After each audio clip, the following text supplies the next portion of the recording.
Hello everyone, मैं कपिल देव फिर एक न्यू शॉर्ट अपडेट के साथ। आज का हमारा टॉपिक रहेगा वक्फ बिल 2025,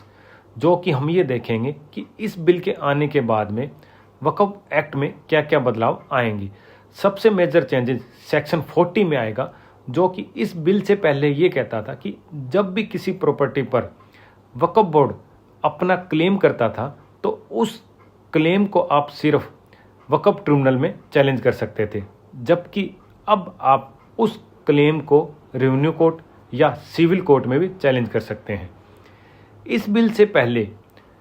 वक्फ ट्रिब्यूनल का जो भी फैसला होता था वो फाइनल होता था और आप उसको कहीं पर भी चैलेंज नहीं कर सकते थे, लेकिन अब आप हाई कोर्ट में विद इन 90 डेज में अपील फाइल करके उस जजमेंट को आप चैलेंज कर सकते हैं।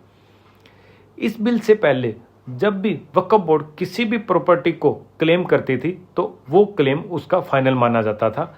और कोई भी डॉक्यूमेंट्री प्रूफ देना जरूरी नहीं था, लेकिन अब गवर्नमेंट के सामने वक्फ बोर्ड को डॉक्यूमेंट्री प्रूफ करना होगा कि ये प्रॉपर्टी वक्फ बोर्ड की है।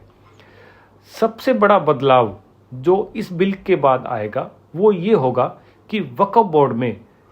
इस बिल से पहले जो मेंबर हुआ करते थे वो सिर्फ मुस्लिम मैन हुआ करते थे, जबकि अब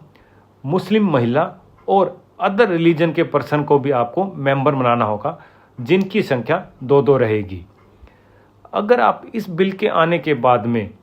इस्लाम धर्म को अपनाते हैं तो धर्म अपनाने के बाद में आप 5 साल तक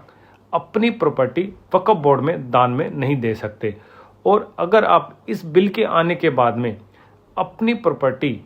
वक्फ बोर्ड में देते हैं तो उसका रिकॉर्ड आपको गवर्नमेंट की ऑनलाइन पोर्टल पर दर्ज कराना होगा, अदरवाइज आपके अगेंस्ट और वक्फ बोर्ड के अगेंस्ट इंक्वायरी गवर्नमेंट कर सकती है।